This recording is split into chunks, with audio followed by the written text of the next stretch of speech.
Prefeitura de Goiânia, Secretaria de Educação e Inovação. No ar, o programa Goiânia Cidade Educadora, com atividades remotas para a rede municipal de ensino, através da Goiânia FM 89,7 e pelo Facebook, na página do canal 51. Olá, meus amores, sou a professora Ângela Bandeira e a nossa aula já vai começar. Oba! Olá, turminha! Tudo bem com vocês? Bem-vindos à nossa aula. Está na hora da nossa oração. Vamos juntar as mãozinhas e fazer a nossa oração. Meu anjinho, meu amiguinho, me leve sempre ao bom caminho. Ó Jesus, me abençoe.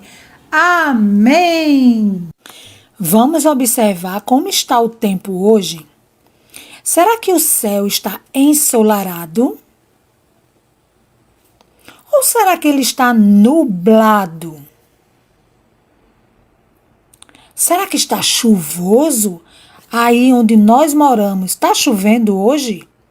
Se está, vai lá na janelinha e observa como está o tempo hoje. Tá sol, tá chuvoso, tá nublado. Como será que está o tempo? Olha, vamos começar a nossa aula. É muito bom estar com vocês. Tenha uma abençoada aula. Olá, meus amores, estamos aqui mais uma vez para uma aula remota que está sendo transmitido aí pelo Facebook da Goiânia FM, canal 51, ou ouvindo pela rádio da Goiânia FM. Estamos aqui para mais um dia de aula. E o nosso tema hoje é... desculpa aí, deixa eu me apresentar. Meu nome é Ângela Bandeira, da Educação Infantil, aqui da Rede Municipal de Goiânia, e trabalho na Escola Cônego Fernando Passos. E o meu sincero agradecimento a todos da nossa equipe, que vocês estão aí participando, assistindo a videoaula, fazendo as atividades. Mas hoje o nosso tema é separar para preservar. Separar o quê? Preservar o quê? A gente vai conhecer algumas coisas que nós temos que ter cuidado com o nosso meio ambiente através das nossas atitudes. Mas fica ligadinho aí que já já eu volto para mais uma aula virtual. Se liga aí, hein? Já já eu volto. Jogue o lixo na cestinha, cada uma tem sua cor. Vamos lá bem rapidinho, vamos acertar a cor. Joga o metal no amarelo, joga o metal no amarelo, joga o metal no amarelo, joga o metal no amarelo, joga o lixo na cestinha, cada uma tem sua cor. Vamos lá bem rapidinho, vamos acertar a cor. Jogue o vidro no verde, joga o vidro no verde, joga o vidro no verde, joga o vidro no verde, jogue o lixo na cestinha, cada uma tem sua cor. Vamos lá bem rapidinho, vamos acertar a cor. Plástico é no vermelho, plástico é no vermelho, plástico é no vermelho, plástico é no vermelho. Jogue o lixo na cestinha, cada uma tem sua cor. Vamos lá bem rapidinho, vamos acertar a cor. Joga o papel no azul, joga o papel no azul, joga o papel no azul, joga o papel no azul. Vamos reciclar e proteger o meio ambiente. Vocês escutaram a música que tia Ângela cantou sobre separação do lixo, onde cada tipo de lixo tem uma lata, uma lixeira diferente, na cor diferente. Tem o amarelo, o azul, o vermelho, o verde. Então, cada tipo de lixo que a gente produz, a gente tem que separar nas latas coloridas. Por quê? Existem algumas pessoas chamadas de catadores de lixos, que eles recolhem alguns lixos que servem para ser reaproveitado. Algumas coisas são recicladas, outras reaproveitadas. E tudo isso gera emprego e renda para as famílias, além de preservar o meio ambiente e cuidar da nossa natureza. E aí na sua escola, você tem essas lixeiras coloridas? Na sua cidade tem? Aqui na nossa cidade nós temos essas lixeiras coloridas lá nas praças, onde a gente vai sentar, bater um papo, comer um salgadinho, chupar um sorvete. Então lá nas praças tem as lixeiras coloridas, onde nós podemos colocar cada lixo no seu tipo de lixeira. Tudo isso mantém um ambiente limpo, saudável e a cidade mais bonita, né? Assim como na nossa casa, nós também devemos preservar um ambiente bem limpo e saudável para a questão de estética, de beleza e também questão de nossa saúde. E você sabia que quando a gente joga lixo na natureza, nós podemos prejudicar alguns fenômenos da natureza? Pois é, existem algumas coisas na natureza chamadas fenômenos naturais. São acontecimentos da natureza que não são influenciadas pelo ser humano, não são causadas nem pelo ser humano, nem pelos animais. É a própria natureza que se encarrega, como o vento, a chuva, o sol, a tempestade, os raios, os trovões. E se você joga lixo na rua e ele entope as canaletas, aí quando chove, aí fica aquela enchente e o lixo pode retornar e até invadir a sua casa e o seu ambiente. E isso é consequência do lixo que nós jogamos na rua. Por isso que nós devemos ter cuidado com a coleta seletiva e onde nós jogamos o nosso lixo. Fica ligadinho, quando o carro de lixo de coleta passa na sua rua, você só deve colocar a lixeira ou o lixo na porta quando sabe a hora que o carro vai passar. Porque às vezes você coloca a bolsa de lixo lá e vê um animal e rasga, suja, espalha. E aí as pessoas que apanham o lixo da rua não têm a obrigação de estar catando aquilo ali. Você não sabe a hora que o carro vai passar? Então tenha cuidado, certo? Outra coisa que nós devemos ter muito cuidado é poluição das praias. Muitos turistas, muitas pessoas vão para a praia e vão fazer um piquenique com a família, vão lanchar e acabam esquecendo de levar o saquinho para coletar o seu lixo e joga lá na beira da praia plástico, metal, resto de comida, saquinho de pipoca e aí a praia fica imunda. Devemos ter cuidado com a nossa praia, não é? Vocês estão entendendo o tema da nossa aula? Que separar para preservar, separar o quê? Separar o nosso lixo, cada tipo de lixo, numa lata de cor diferente. E preservar a natureza, porque alguns fenômenos da natureza, às vezes são prejudicados por causa da nossa contaminação de lixo.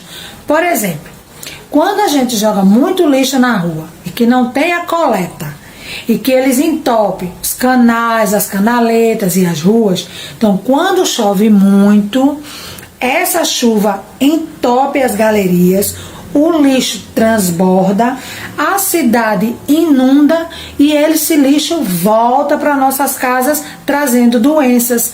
Por quê? Porque a água da chuva misturada com o lixo fica poluída, também trazendo bichos como ratos, barata, muriçoca, e aí causa prejuízo para a nossa saúde e também para a saúde do meio ambiente. Então, coisa boa é a gente cuidar do nosso meio ambiente, cuidar da nossa saúde. E o meio ambiente é todo lugar em que nós vivemos. Nossa casa, nosso trabalho, nossa escola, nossa pracinha, nosso parque, nossa praia. Então temos que ter muito cuidado, vamos ter consciência, vamos falar para as pessoas não jogar lixo na rua e só colocar o lixo no dia e na hora que o carro passar, ok? Faz a atividade que eu vou passar agora, preste atenção, pede ajuda a um adulto, se você souber fazer sozinho, ótimo, mas vamos continuando com a nossa aula e entendendo que devemos cuidar da nossa natureza. Então, a nossa atividade é o seguinte, tá vendo essas lixeirinhas aí em cima? Você vai pedir para sua mamãe desenhar no seu caderno e se você souber, você mesmo faz. Desenha uma lixeirinha, 4 lixeirinhas, pinta nessas cores que estão aí e em cada uma dessas você vai colar o lixo que fica na lixeirinha daquela cor, certo? Se a lixeirinha for azul, só papel. Você vai colar imagens de papel. Se for amarelo, só imagens de metal. Se for vermelha, só imagem de plástico. Se for verde, só imagem de vidro, ok? Essa será a nossa atividade e também desafio. Você vai fazer essa atividade, fazer um vídeo realizando a atividade ou tirar uma foto e mandar para a sua professora do grupo da sala do WhatsApp, ok? Conto com vocês e confio. Vocês entenderam qual é a nossa proposta de atividade? Então faz aí e manda para sua professora. Eu vou me despedindo e já de antemão agradecendo a todos pela participação, aos meus colegas de trabalho, aos alunos e principalmente a Deus por essa oportunidade. Se precisar sair, usa máscara, evita aglomeração, fica em casa. Deixa essa pandemia passar. Mas se for sair, tenha cuidado com a sua saúde. Sempre higienize as mãos, lavando com água e sabão ou usando álcool em gel, ok? Beijo no coração de cada um. Fiquem com Deus e até a nossa próxima aula virtual.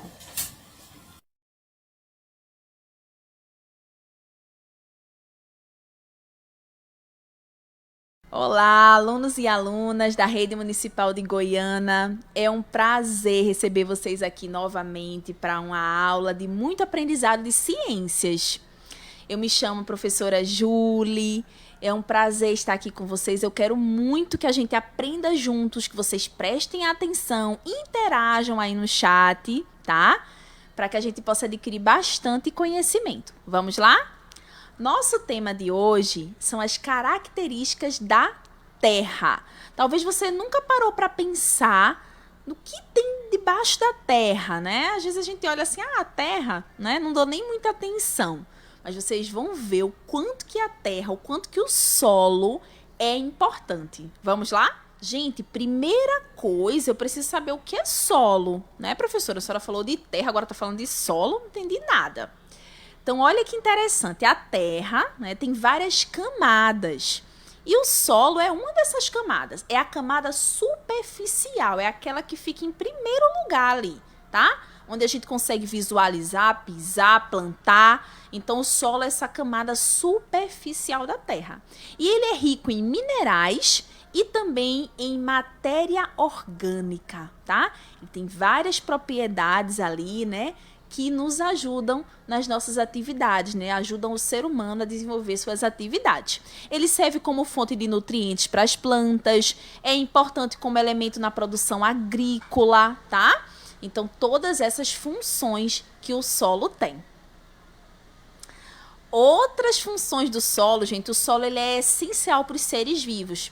Ele serve tanto como abrigo para animais, tem muitos animais que vivem debaixo, né, da terra, no solo, que fazem suas casas no solo, a formiga, tatu, a minhoca. Então tem vários animais que eles vivem dentro do solo, tá? Isso ajuda muito o solo também. Existem também as plantas que precisam fixar suas raízes no solo. Então, se não houvesse o solo, como que as plantas iam conseguir firmar suas raízes lá, né? Então as raízes ficariam frouxas e a planta não ia se sustentar, né? Então toda essa importância que o solo tem para a gente. Agora a gente vai conversar um pouquinho sobre os usos do solo. Em que situações o solo é importante? Primeira delas, a agricultura, né? Da onde vem as verduras, os legumes, os grãos que a gente consome. Tudo vem do solo, gente. Olha que interessante, né? A família aí cuidando do solo, aguando, plantando. É um trabalho árduo, é um trabalho muito importante, tá? E ele só acontece por conta do solo. É no solo que estão os nutrientes que as plantas vão sugar para desenvolver uma verdura bem bonita, né? Um tomate bonito, uma cebola bonita, tá? Uma fruta bonita. Quanto melhor o solo, melhores são as frutas, as verduras e os grãos. Próximo uso do solo é para construção. Construção tanto de edificações, de casas, de prédios, de escolas, né, quanto de construção de estradas, tá? Então o solo é aquele lugar onde o pedreiro, onde o construtor vai firmar ali, né, os produtos, o concreto, o cimento, o piche, né, no caso da pista, e vai construir estradas e vai construir edificações, casas, prédios, tá bom? Então, é importante também na construção. Outro uso do solo é na extração mineral. Então, do solo, a gente consegue, o ser humano retira minerais. São diversos, viu? São muitos. Trouxe só alguns para vocês aqui. O primeiro deles é o ferro. Então, o ferro que a gente usa lá, que o pedreiro usa na construção, né, para firmar a casa. Então, o ferro, ele vem do solo. Olha aí essa mão, a imagem com a mão, né, segurando o ferro ainda dentro da terra lá do solo, né, no seu estado ali natural de extração. Então, o ferro a gente pode fazer N coisas. Tem também panelas de ferro, né? O ferro é utilizado em diferentes elementos do ser humano, né, que o ser humano usa no seu dia a dia. Outro mineral retirado do solo é o ouro. Então, você já viu aí uma corrente de ouro, um colar, uma aliança, não é? O ouro, ele também é encontrado no solo. Esse rapaz da imagem, ele está peneirando a terra, tá? Ele está fazendo esse garimpo e vai surgir algumas pedrinhas. E são essas pedrinhas aí que vocês veem na imagem, douradinhas, não é? É do ouro. Então, vai juntando essas pedrinhas bem pequenas, derrete e transforma em colar, em brinco, né? Em vários itens de ouro. Outros minerais que a gente pode encontrar na terra é o granito e o cobre. Olha que diferença, né? Do lugar onde se retira o granito. O granito é aquele que a gente coloca na pia, né? Então, pia da cozinha, pia do banheiro, né? Tem muitos granito. Existem mesas de granito também. E o cobre, que é o material que vai dentro do fio, né? O cobre muito valioso. Então, todos esses elementos são retirados do solo. Se a gente parar para prestar atenção aí nessas duas imagens, né? São lugares diferentes. Olha, a terra, o solo, ele parece diferente no granito e no lugar onde se tira o cobre. Por quê? Porque os solos não são iguais. Existem vários tipos de solo. Alguns solos vão dar granito, outros vão dar o cobre, outros o ferro, outros vão ser melhores para plantar. Vamos ver agora cada tipo de solo. Vamos ver essas diferenças. Os tipos de solo são 4, no geral, tá bom? O arenoso, argiloso, humoso e calcário. E a gente vai ver a propriedade de cada um desses solos, né? O que eles têm de importante? Vamos lá? Primeiro tipo de solo que a gente vai ver é o arenoso. Observem aí a imagem. O que a gente vê nessa imagem? Muita areia, professora, muita areia. Isso, arenoso. É um solo que tem muita areia. E por ter muita areia, gente, ele não tem muitos nutrientes nesse solo. Esse solo, ele vai ser um solo pobre em nutrientes. Ele tem uma absorção muito rápida da água. Então, se cair aí um pouquinho de água nesse solo, rapidamente ela infiltra, não é? Mas ele não tem nutrientes. Então, se não tem muitos nutrientes, é difícil plantar nesse solo. Ele não vai ser utilizado na agricultura, não, tá bom? Então, olha que interessante. É a areia da praia, né? Quando a gente chega lá na praia, não é? Então, ninguém vai estar lá na areia da praia plantando tomate, né? Cebola, não. É um solo que ele não é muito utilizado na agricultura, tá bom? Mas ele tem uma absorção de água muito boa. Próximo solo é o argiloso. Eu trouxe duas imagens, ó, uma quando ele está seco, né, que aparecem essas rachaduras, e outra quando ele está encharcado, quando ele está molhado. É onde tem o barro, né? Você conhece o barro, né, do solo argiloso. Esse solo, ele tem nutrientes importantes, tá?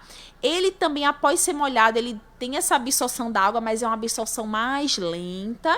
E ele permite, sim, a prática agrícola. Você pode plantar nesse solo, tá bom? Não tudo, mas algumas coisas você pode plantar sim. Próximo solo é o solo humoso. Vamos ver agora. Olha, gente, esse é o ideal para plantio. Olha a cor dele, escurinho, cheio de nutrientes. Então, esse é o mais utilizado na agricultura. Ele é o mais escuro. E por último, a gente tem o solo. Vamos ver aí. O solo calcário. Esse tem bastante pedras, muitas pedras. Então, como ele tem muita pedra, ele não é muito bom para o plantio. Por quê? Porque as raízes não conseguem se desenvolver. As pedras, elas vão comprimindo as raízes das plantas e as plantas não conseguem se desenvolver muito bem, tá bom? A gente vai ver agora um pouquinho da relação entre solo e saúde humana. Então, será que o solo ele pode transmitir doenças? Pode. Principalmente o solo que ele está contaminado. Então, se você pisa num solo que está sujo, que está contaminado, você pode ficar doente. Vamos ver algumas dessas doenças e como é que isso acontece. Para que o solo fique contaminado, ele pode ficar contaminado de duas formas. Pelo lixo, que é jogado nas grandes cidades. Então, olha esse caminhão de lixo, né? Jogando vários lixos. Ou também lá na zona rural por agrotóxicos, que são materiais químicos que são colocados nas plantas para matar pragas, né, bichinhos. Então esse material ele mata as pragas, mas ele também contamina o solo. Então o solo pode ter essas duas formas de contaminação. A gente vai ver um pouquinho agora das doenças causadas por essas contaminações do solo, tétano, né? Temos também a escaridíase e todas essas doenças aí, tá? Olha esse rapaz, tá pisando aí no prego, né? Então, às vezes, tem um prego lá solto na terra. Se você pisou, aquele prego tá enferrujado, pode sim ter tétano. É muito perigoso. Então, a gente tem que ter cuidado, tá? Ao brincar num terreno, num lugar que se tiver o solo contaminado. Vamos ver agora ações para que a gente mantenha sempre o solo saudável. O que é que eu posso fazer para que o solo ele permaneça preservado, não é? Então, reduzir a produção de lixo, não jogar lixo na natureza, jogar sempre no lixeiro, correto, não é? Eliminar os usos de plástico no nosso dia a dia. Por quê? Porque plástico demora muito tempo para se decompor na natureza. Denunciar alguém que está descartando lixo de maneira inadequada. Evitar agrotóxico no cultivo das plantas, né, na agricultura, e plantar mais árvores. Tudo isso ajuda o solo. E nós chegamos à nossa atividade. A gente viu que tem 4 tipos de solo. O que é que você vai fazer? Você vai anotar aí no seu caderno quais são esses tipos. Ó, o primeiro é aquele que possui uma textura leve e uma consistência granulosa. Que solo é esse? O arenoso, né? O segundo, impermeável à água com uma fina resistência. A gente tem um solo argiloso. Sua formação é por meio de pedaços de rocha. Qual é o solo que é formado por pedacinhos de rocha, de pedra? Calcário. E o último é que tem uma enorme concentração de nutrientes, de material orgânico. É o solo humoso. E eu também quero que você anote no seu caderno 5 minerais que a gente pode retirar do solo. Então, você vai fazer essa pesquisa. Eu também falei alguns aqui na aula. 5 materiais que você pode retirar, minerais que são retirados do solo. Envia para o seu professor, para a sua professora no WhatsApp, tá bom? Para que eles possam corrigir. E eu espero que não tenha ficado nenhuma dúvida, mas se ficou, não tem problema. Você pode conversar com seu professor, com a sua professora, tirar essas dúvidas, não é? Conversar um pouquinho sobre como preservar o solo, tá? E não se esqueçam, gente, se protejam, usem máscara, álcool em gel, mantenham o distanciamento e, se possível, fique em casa. Um forte abraço e até a próxima. Olá, estudantes da Rede Municipal de Goiânia, alunos do 8º ano, né, que estão aqui acompanhando mais uma aula de arte do professor Severino Tiago. Nós iremos falar hoje um pouco sobre artes visuais, que são os diversos, né, tipos de textura na composição visual, né? A gente já sabe aqui como que funciona essas texturas, né, texturas e volumes nas artes visuais. As texturas e os volumes são importantes elementos das estruturas visuais em diferentes formas de arte, como a pintura, o desenho, a tapeçaria, ou a gravura. Então, utiliza-se texturas e volumes em diferentes formas de arte. Na pintura, no desenho, na tapeçaria, na gravura, você vai ter sempre esse recurso sendo utilizado. Então, são eles que criam diferentes sensações sensoriais. Veja o papel da textura, o papel dos volumes nas artes visuais. Eles criam diferentes sensações sensoriais, percebidas a partir da visão ou do tato. Tá certo? Então, você vai ter texturas táteis, né? E texturas visuais. A textura pode ser definida como a qualidade que as superfícies das formas possuem. Então, a qualidade da superfície das formas é a textura, né? Podem ser reconhecidas pelo tato ou pela visão, graças às representações gráficas. Então, portanto, as texturas podem ser classificadas como táteis, né? Textura tátil é aquela que pode ser sentida pelo toque. Veja só, apalpada através do seu contato direto com a pele. Está aí o desenho de um mandacaru espinhoso. Veja que textura, né? Então, é um tipo de textura. Você consegue ver a textura a partir do toque. Veja o elemento sensor que você vai ter. Então, temos a textura tátil. Por outro lado, a gente tem também as texturas visuais, né? A textura visual ou gráfica, ela só pode ocorrer graças às nossas próprias experiências com o mundo real, né? Então, nelas, a gente pode ver, sentir no olhar ou na observação. Veja que não é uma textura tátil que você sente com o toque. Agora você sente com os olhos a textura visual. Porque existem recursos que promovem a sensação da textura. Está aí o retrato de um tigre, né? Muito bonito. Provavelmente a gente sente com os olhos o pelo dele todo, né? Isso aí é uma textura visual, que a gente sente no olhar, na observação.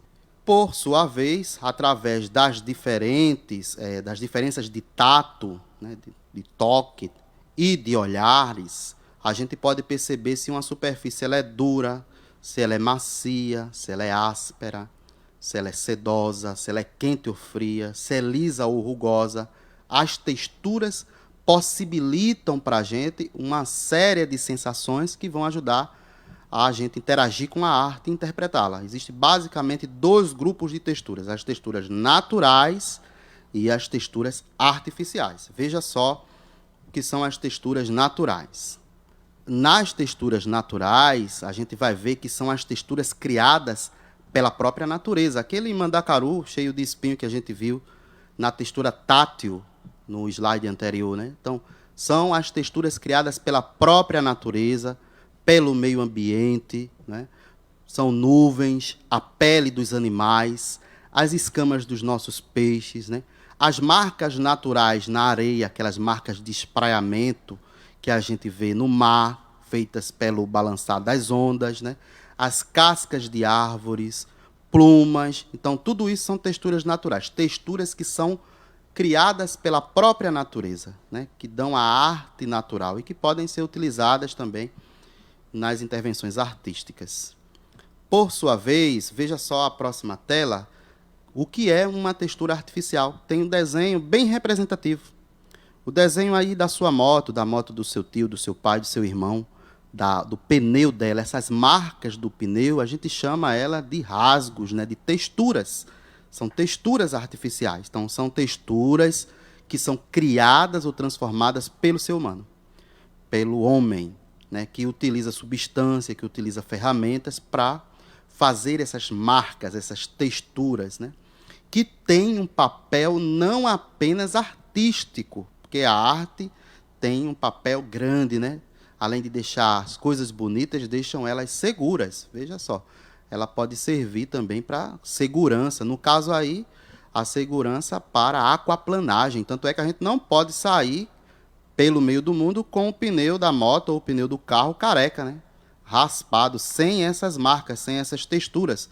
Porque se tiver poça d'água, o carro vai ter prejuízo, né? Vai deslizar. Veja, inclusive, esse papel das texturas, né? Então, que são texturas artificiais? São bordados, tecidos, trançados, nós, cunhas, cortes, rasgos, tudo isso, né? Criam diferentes tipos de texturas, essas substâncias, essas ferramentas, né? Essas marcas. Veja só, próxima tela para a gente, como é que a gente pode classificar as texturas, né? Além dessas texturas naturais, artificiais, táteis, visuais, que a gente já conheceu, como é que a gente classifica elas? Em 4, texturas regulares, texturas irregulares, texturas simples e texturas expressivas. Então, a gente pode classificar dessa maneira. Veja só o que são texturas regulares na próxima tela. Quem está acompanhando a gente, um alô para você que está pela rádio, para você que está pela Goiânia FM, está vendo uma textura regular, que é muito parecida com o portão aí da sua casa, da casa do seu vizinho, né? Aquele portão de alumínio, né? Tipo alumínio. Aquilo é uma textura regular. O que é que acontece nas texturas regulares? As texturas regulares são aquelas que repetem formas continuamente sobre uma superfície, formando um padrão. Tá certo? Essas são as texturas regulares, muito utilizadas na indústria, né, na construção civil, na indústria automobilística, né, na arquitetura, na engenharia civil. Veja só o amplo espaço de atuação das artes, né, e dessas texturas. Como é que a arte serve tanto para a nossa vida cotidiana? A gente pensando que arte é uma bobagem. Não é, tá vendo você? A arte é vida. Os homens precisam da arte para sobreviver. A arte que salvou o mundo da pandemia, né? Ajudou a gente a não cair no buraco, né, no poço da depressão. Veja outro tipo de textura, né? Como a gente pode classificar as texturas irregulares, né? Pelo nome a gente já sabe que não tem regularidade, não obedece um padrão, né? As texturas irregulares são aquelas que não apresentam uma homogeneidade na superfície, um padrão, podendo ser o resultado de alterações de formas e volumes. Tem aqui o retrato de paralelepípedos, usado para calçamento de ruas, por exemplo. É uma textura irregular. Você consegue, inclusive, observar isso no formato da rua, no desenho da rua, né? Que há uma irregularidade nessa textura. Tá certo? Então, as texturas podem ser regulares, obedecer a um padrão, repetir um padrão, né?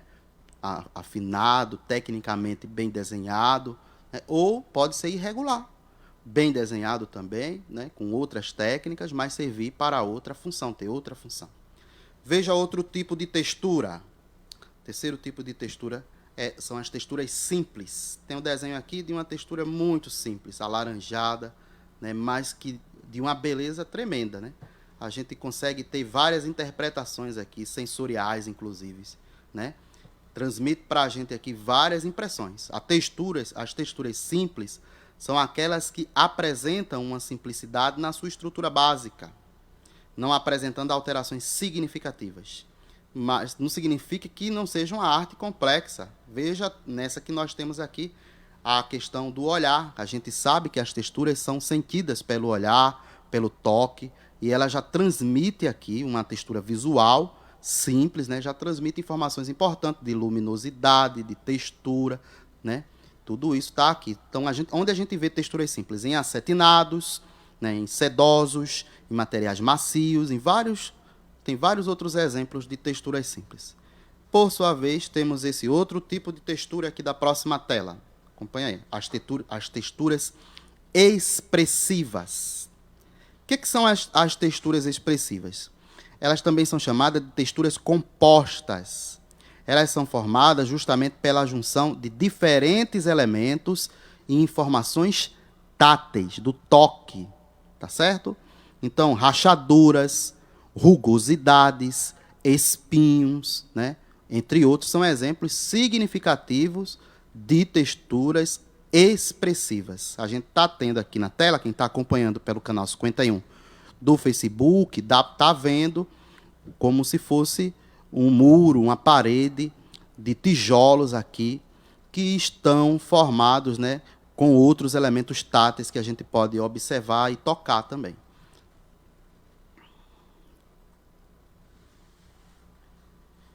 Qual que é a função das texturas? A gente já viu bastante função aqui das texturas, né? tem várias funções. As texturas podem ter diferentes funções na arte, que podem ser utilizadas ou exploradas pelo artista de acordo com o seu objetivo e a mensagem que ele deseja passar através da sua obra. Então, ele vai usar diferentes texturas, né? Assim, elas servem para afastar, para aproximar, para proteger, para aquecer, para refrescar, para tranquilizar, para aderir, para camuflar. Então, veja só a gama de funções de papéis que temos, que tem as texturas na arte e na vida cotidiana, que a arte é muito imprescindível para a vida cotidiana. É a arte que vende o carro, né? Não é o carro tão somente se movimentando. É o carro bonito, bem desenhado, que engrandece e dá valor também àquela obra, né? Então, a gente está o tempo todo em busca da arte perfeita. Então, tem essas funções aí, as texturas. Quais são as técnicas de representação das texturas? Vamos ver algumas técnicas de representação das texturas. Assim como existem uma infinidade de texturas, também podemos encontrar uma enorme quantidade de técnicas gráficas de representação das texturas. Veja elas. Fricção sobre superfície. É uma técnica de representação de textura. Fricção sobre a superfície. Cruzamentos de linha, ou achura, rachura, né? Muito utilizada na cartografia, na engenharia, na arquitetura. Então, a gente pode também utilizar a técnica de impressão para poder estabelecer as texturas. Decalque, outra técnica de representação das texturas. Observação, né? Colagem, a gravura, a tecelagem são técnicas que possibilitam representar a textura, né? Então, várias técnicas podem ser utilizadas para representar as texturas artisticamente. Você decalca, você observa e copia, né? E desenha. Você cola, você bota gravura, você faz tecelagem, fricciona sobre a superfície, cruza linhas, causa impressão na arte, né? Como as marcas lá feitas no pneu da bicicleta, no pneu do carro, né? Então, há várias técnicas de representação das texturas nas artes. Aqui, a fricção, por exemplo. A fricção, veja só, com uma folha de papel não muito expressa ou um tecido leve, como a seda, o que é que acontece? A gente aplica sobre a superfície uma textura pronunciada e com um giz de cera, pastel, tipo de material de desenho e pintura, né? Ou um rodo, a gente transfere a textura para o papel ou o tecido. Veja como é que funciona a técnica de fricção sobre a superfície. Você consegue fazer até em casa, né? Com papel não muito espesso, né? Papel não muito grosso, um tecido leve, uma seda. A gente fazia muito isso decalcando também, outra forma, né? Com papel fino, coloca por cima e transfere, né? A gente faz isso com um giz de cera, com um pastel, com um rodo, no caso da fricção. Veja outra técnica aqui, só para a gente dar exemplos, claro, para você. Cruzamento de linhas. Tem até a imagem aqui do animal com rachuras, né? As rachuras, como são chamadas tecnicamente, né? Esse cruzamento de linhas, são técnicas, é uma técnica bastante antiga, desenvolvida desde a antiguidade e muito utilizada para a produção em série de imagens, geralmente em preto e branco. Muito utilizada para... Veja que essa imagem que nós estamos vendo, desse rinoceronte, né, é em preto e branco. Consiste, veja só como funciona as achuras, os cruzamentos de linha. Consiste, basicamente, na utilização de linhas que se cruzam. São colocados paralelos pontos, né, em diferentes espessuras. Então, as linhas vão se cruzando paralelamente. Aqui, essas achuras, várias formas de achuras, de cruzamento de linha. Não existe somente uma, tem várias formas de cruzamento de linha. Veja que essas linhas vão se cruzando visualmente também. Não apenas no traçado, mas visualmente você consegue observar que há um cruzamento de linhas que nem foram desenhadas, entre aspas, né? Pode ver essa com círculos que estão bem paralelos uns aos outros, dá essa impressão para a gente. A textura está evidente aí. Observe a achura, né? A linha. Você vê o caminho feito, bem desenhado. É bem interessante isso. Isso eu falo para quem está acompanhando pelo canal 51, quem não está quem está ouvindo pela rádio, depois procura na internet, no canal 51 do Facebook, que você vai ver. Veja a impressão, está um pezinho aí, né, numa escultura, numa obra de arte em barro, em pedra.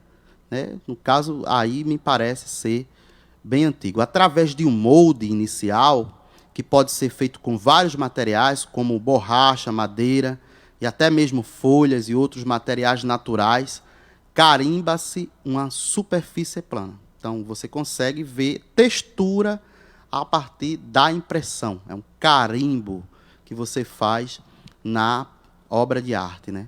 Naquela base. Impressão é outro tipo de textura, outro recurso, outra técnica para representar as texturas. O decalque, que a gente fazia muito para aprender, né, na escola, ainda hoje a gente faz muito utilizado, né? Utilizando folhas de papel e lápis, o artista coloca sobre a superfície, que terá a textura copiada e decalcada, os seus detalhes. A gente desenhava muito os mapas pelos livros, né, com os decalques. Essa técnica funciona melhor em superfícies em que a textura não seja muito proeminente. A textura tem que ser visual, não pode ser tátil. Se for tátil, fica mais difícil de fazer o decalque. Complicado, né? Mas é melhor fazer em superfícies em que a textura não seja muito proeminente, não seja tátil, você não consiga sentir a textura pelo toque, né? Não esteja acima da obra, né? É isso, temos mais, vamos ver se temos outro tipo de técnica para representar as texturas nas artes visuais. Olha que coisa linda aqui, o coelhinho. A observação, você pode desenhar, produzir a sua arte através da observação. Escolhe-se uma forma, né, cuja superfície deseja-se copiar e se cria uma forma, né, e se cria uma textura utilizando técnicas de pintura e desenho. Alguns artistas, como Leonardo da Vinci, né, e outros artistas, foram célebres na criação de texturas artísticas por observação. Veja Leonardo da Vinci, renascentista, do século XVI, né? Leonardo da Vinci, utilizava a observação. As técnicas estão aí à nossa disposição. Não precisamos ter constrangimento em utilizá-las. A observação, o decalque, a impressão, não temos que ter constrangimento. Os grandes artistas usaram da observação para fazer as suas obras e fizeram grandes obras, né? Observando a natureza, observando outras obras. A colagem, o desenho da rua, é um tipo de textura chamada colagem. A técnica utilizada ali é colagem.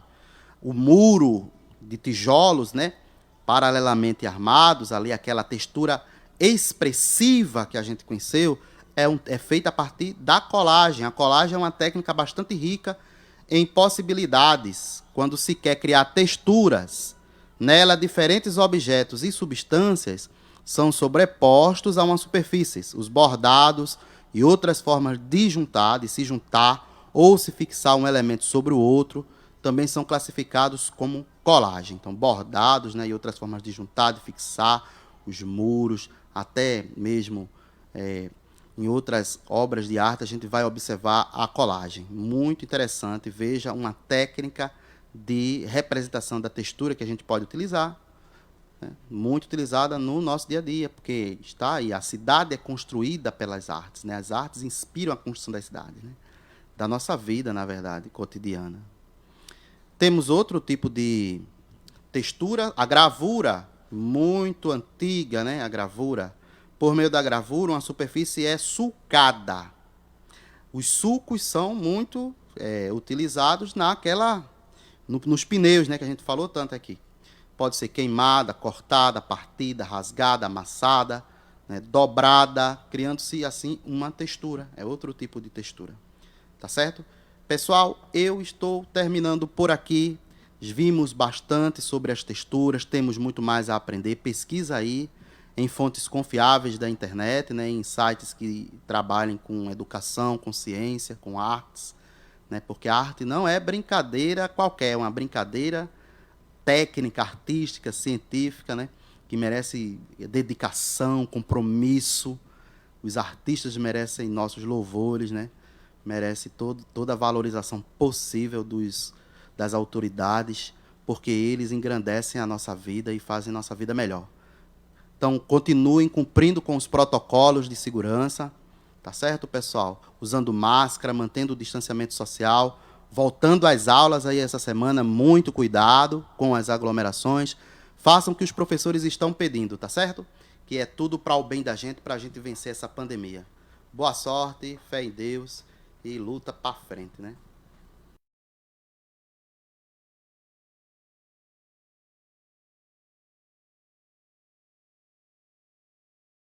Pessoal, olá alunos da Rede Municipal de Goiânia, aqui é o professor Eduardo Oliveira, professor de português e inglês. Sejam bem-vindos a mais uma videoaula de língua portuguesa. Você que está acompanhando aí pelo canal 51 no Facebook e também pela Rádio Goiânia FM, ok? Vamos lá para mais uma videoaula de língua portuguesa. E o nosso conteúdo hoje, nós vamos continuar o estudo sobre morfossintaxe, ok? Período composto, tá certo? Vamos ver outros períodos compostos nessa aula de hoje, ok? Então, vamos aprender a habilidade de reconhecer, né, agrupamentos de orações em períodos, diferenciando o que é oração coordenada de uma oração subordinada, ok? A gente vai aprender hoje o que é uma oração coordenada e uma oração subordinada. Um período composto por coordenação e um período composto por subordinação, tá bom? Vamos lá, período composto por coordenação é a mesma coisa de dizer orações coordenadas, ok? Que orações coordenadas é um período composto que tem dois ou mais verbos nesse período, né, que a gente chama de duas ou mais orações, ok? Então, onde tiver um verbo, a gente chama uma oração. Onde tiver dois verbos, a gente chama de duas orações, ok? E assim sucessivamente. Vamos lembrar o que é frase, oração e período. Frase é uma palavra ou um conjunto de palavras capaz de transmitir uma mensagem. Então eu digo assim para vocês: olá, alunos, bom dia, boa tarde, boa noite. E aí vocês me respondem, a gente está se comunicando, é uma mensagem, tem sentido. Então isso é uma frase. Necessariamente não precisa ter verbo. Agora, uma oração precisa ter um verbo, né? Pelo menos nessa frase. Então, a oração é uma frase que contém um verbo. Toda a frase está em torno desse verbo. Por exemplo, hoje nós vamos estudar língua portuguesa. Então, nós vamos, o verbo, estudar a língua portuguesa. Então, isso já é uma oração. É uma oração, um período simples. É uma oração, ok? Um verbo é uma oração. Então, o período pode ser simples com um verbo, que se chama também período simples com uma oração. O período é uma frase constituída por um ou mais verbos. Período composto quando tem dois ou mais verbos, né? Tá certo? Que é a mesma coisa de dizer que tem duas ou mais orações. Ok? Então, as orações coordenadas. O que são orações coordenadas? São períodos compostos, que tem dois ou mais verbos. Tá certo? Um na primeira oração e um na segunda oração. Tá certo? E elas podem ser assindéticas, as orações coordenadas podem ser assindéticas, sem conectivos, sem conjunção para ligar uma oração da outra. E podem ser sindéticas, que você vai ter o conectivo no meio, uma oração aqui, outra oração aqui e um conectivo aqui no meio, que é uma conjunção, que é para ligar as orações.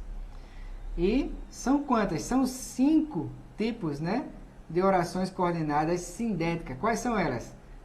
Aditivas, adversativas, alternativas, conclusivas e explicativas, né? São 5 orações coordenadas sindéticas que você usa as conjunções. E as mais usadas aqui nas aditivas são a conjunção e, que a gente usa muito, né? Quando a gente fala uma frase e fala outra frase, né? Adversativas a gente usa mas, a gente usa direto quando a gente fala mas, né? Alternativa, a gente tem essa ou, ora, né? Reticência, né? Pontinho, ora, ou, pontinho, ou, né? Ou você estuda, ou você brinca. Isso é a alternativa. Conclusiva, a gente usa muito por isso, né? Portanto, então, mas a gente usa muito por isso, ok? E a explicativa a gente usa muito porque, né? Pois ou porque, ok? Essas são as orações coordenadas, ok? Se dividem em dois tipos, né? Assindética e sindética. E a sindética se divide em 5, tá certo? Aditiva, adversativa, alternativa, conclusiva e explicativa. Ok, gente? Então vamos continuar aqui. Preste atenção aqui nessa atividade. Vamos fazer uma pequena atividade, tá certo? Vocês podem fazer no caderno também, né? Para a gente ver como é que fica as orações coordenadas. Então, aqui é o exemplo. O aluno brincou, estudou. O que é que a gente completa aqui? Vocês percebem que essas orações precisam de um conectivo. Então, todas essas orações aqui são sindéticas. Elas precisam de um conectivo para ligar as orações, tá certo? Então, o aluno brincou e estudou, tá certo? Segundo, o aluno brincou, mas não estudou, ok? Aqui é a aditiva e aqui é a adversativa, né? Aqui, ó, bem fácil. Ou você brinca, ou você estuda. Isso aqui é uma oração coordenada, sindética, alternativa. Ou você alterna numa ação ou na outra, né? O aluno estudou muito, passou na prova. E agora? O aluno estudou muito, por isso, portanto, passou na prova. Isso aqui é conclusiva, né? E o aluno passou na prova, estudou muito. Aqui está o contrário. Então, aqui está o que aconteceu, né? Mas por quê? Porque estudou muito. Então, o aluno passou na prova porque estudou muito. Aqui está a explicativa, né? Explicando porque ele passou na prova, ok? Tudo bem até aí? Então, vocês escrevem mais frases, vão criando frases, vão lendo, procurando frases do tipo com as orações coordenadas, tá certo? Vamos entrar agora no período composto por subordinação. Então, o que é período composto por subordinação? São orações subordinadas. O período composto por subordinação é o período composto quando apresenta mais de uma oração. É um período composto também. Apresenta mais de uma oração, ou mais de um ou mais verbos, ok? Mais de um verbo. É composto por subordinação quando apresenta orações que são dependentes. Presta atenção. É uma da outra, ou seja, não tem sentido completo se forem lidas separadamente. Então, eu tenho duas orações, certo? Se eu ler essa oração aqui e não ler essa, não tem sentido nenhuma das duas. Eu tenho que ler as duas para que todo o período tenha sentido. Então, por isso que elas chamam dependentes uma da outra. Elas são subordinadas. Uma é subordinada à outra oração, chamada de oração principal. Ok? Período composto por subordinação. Nós vamos estudar aqui, ó. Período composto por subordinação ou orações subordinadas tem 3 tipos. Orações subordinadas substantivas, orações subordinadas adjetivas e orações subordinadas adverbiais. Orações subordinadas substantivas, ok? Em outras oportunidades a gente vai estudar adjetivas e adverbiais, tá bom? Então, orações subordinadas substantivas são orações que completam uma outra oração chamada de oração principal, ok? Trazendo o termo sintático nela ausente. Então, eu tenho uma oração principal e fica faltando outra oração. Essa outra oração vai ser a oração subordinada. E ela vai ter uma função sintática dessa oração principal. A gente vai aprender isso aí agora, tá bom? São 6 tipos, né, de orações subordinadas substantivas. Quais são os 6 tipos? Objetiva direta, objetiva indireta, subjetiva, completiva nominal, predicativa e apositiva, ok? A primeira, objetiva direta, ela é a mesma coisa de um objeto direto, tá certo? Você tem a oração principal e a outra vai ser o objeto direto dessa oração aqui. Mesma coisa com o objeto indireta. Oração principal e a outra vai ser, toda a oração vai ser objeto indireto, ok? Subjetiva, tem uma oração principal, a outra vai ser o sujeito dessa oração. Completiva nominal, você tem uma oração principal e a outra vai ser o complemento dela. Predicativa, você tem a oração subordinada aqui, principal, e a outra vai ser o predicado dela, tá certo? E a apositiva, você tem a oração aqui subordinada, principal, e a outra vai ser o aposto dela, tá certo? A gente vai ver algumas frases para entender melhor isso aí, ok? Vamos ver alguns exemplos aqui de orações subordinadas, ok? Vamos lá. A gente viu que são 6, né? Então vamos ver aqui as 6 orações com os exemplos, ok? Apositivas atuam como aposto de um termo da oração principal, ok? Então, elas funcionam como aposto. O que é aposto? É como se fosse outra oração que explica a oração principal. Então vamos ver. Só me resta uma alternativa, 2 pontos. Estudar mais um pouco. Então, isso aqui que está sublinhado, se chama oração subordinada substantiva apositiva. Estudar mais um pouco é como se fosse uma explicação de só me resta uma alternativa. 2 pontos aqui, ó. A maioria ou todas as orações subordinadas substantiva apositiva tem esses 2 pontos aqui, tá certo? Então, você é fácil de identificar. Tem a oração principal com o verbo e depois o outro verbo que dá outra oração, ele vem depois dos 2 pontos, tá certo? Para explicar.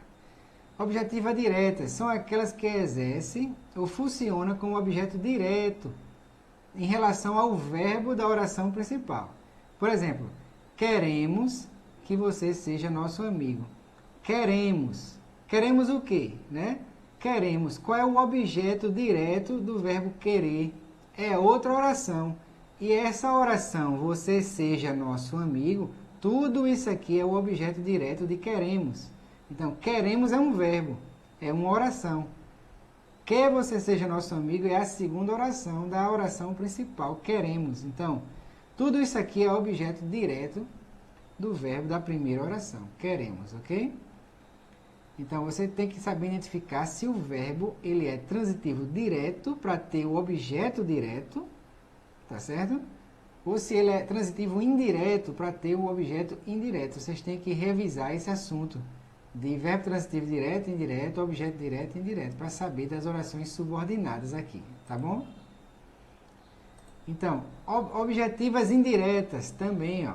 Lembre-se de que o verbo lembrar, ele pede um complemento, mas antes do complemento tem a preposição. Então, o verbo lembrar é eu lembrei de, você lembrou de, né? Então, lembre-se de que, ou você não precisa dizer esse de, mas o de está aí, tá certo? Lembre-se que precisamos voltar cedo. Então, por causa do verbo lembrar, que é um verbo transitivo indireto, toda oração depois que está sublinhada é objetiva indireta do verbo lembrar. Completiva nominal. Tem a função de complemento nominal. Presta atenção. Tenho a impressão de. Tenho é o verbo. A impressão é um nome. Tenho a impressão, tenho a necessidade, né? Tenho a impressão de que fiquei em dúvida sobre o assunto. Então, tenho, depois de um nome, tem um nome. Então, o que vier depois, nesse sublinhado aí, é uma oração completiva nominal. Completa o sentido do nome que vem antes, e não do verbo que vem antes, na oração principal. Por isso que se chama completiva nominal, ok? Subjetiva. Funciona como sujeito da oração principal. Olha só o exemplo. É essencial que você estude português. É o verbo. Essencial é o predicado do verbo é. Está faltando o quê? Um sujeito que vem antes do é, mas ele está vindo depois em forma de oração. Então, é essencial.